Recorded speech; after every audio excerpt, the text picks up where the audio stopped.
नांदेड़ में 15 से 19 फरवरी तक महासंस्कृत महोत्सव का आयोजन किया गया है। इस महोत्सव के अनुरूप विभिन्न शिवकालीन खेलों, आदि माया आदि शक्ति कार्यक्रम, लोक नृत्य, जल्लोष प्रस्तुति, शिव चरित्र पर आधारित रंगोली प्रतियोगिता, फोटो प्रदर्शनी, पारंपरिक नृत्य प्रस्तुत, विभिन्न प्रतियोगिताओं और महाराष्ट्र लोकोत्सव का आयोजन किया गया है। कलेक्टर अभिजीत राउत ने नांदेड़ के निवासियों से अपील की कि वे अपने परिवार के साथ इस कार्यक्रम में भाग लें, क्योंकि नांदेड़ के लोगों को एक सांस्कृतिक कार्यक्रम का आनंद मिलेगा। वे आज समाहरणालय स्थित नियोजन भवन में आयोजित संवाददाता सम्मेलन में बोल रहे थे। इस अवसर पर अतिरिक्त collector Pandurang Borgaonkar, resident deputy collector Mahesh Wadadkar और नांदेड़ जिले के सभी मीडिया के प्रतिनिधि उपस्थित थे। नांदेड़ से एम अनिल कुमार की रिपोर्ट।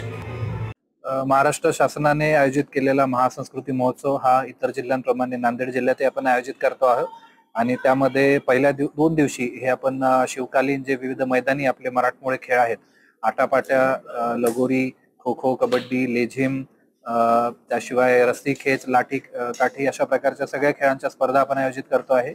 याशिवाय शिवचरित्रावर आधारित रांगोळी स्पर्धा व प्रदर्शन हे दिनांक 18 आणि 19 फेब्रुवारी या दिवशी असेल।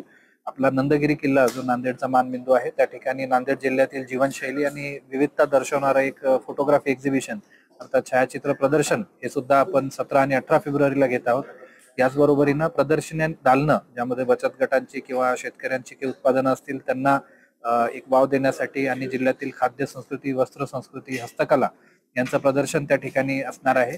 या बरोबरीनं 3 दिवस संध्याकाळी दिनांक 16, 17 आणि 18 या दिवशी लोककला आणि ज्या काही आपल्या स्थानिक कलाकार आहेत त्यांचे काही सांस्कृतिक कार्यक्रम असतील। यामध्ये सुरुवातीला आपले स्थानिक कलाकार सादर करतील आणि नंतर मग बाहेरून काही बोलवलेले प्रतिथेश कलाकार आहेत त्यांचं सुद्धा सादरीकरण असेल। एकंदरीत 5 दिवस समस्त नांदेडकरांसाठी ही एक चांगलीच सांस्कृतिक मेजवानी असणार आहे। माझं सगळ्यांना आवाहन राहील की आपण या 5ही दिवसांसाठी निश्चितपणे वेगवेगळ्या उपक्रमांमध्ये सहभागी व्हा आणि याचा आनंद घ्यावा।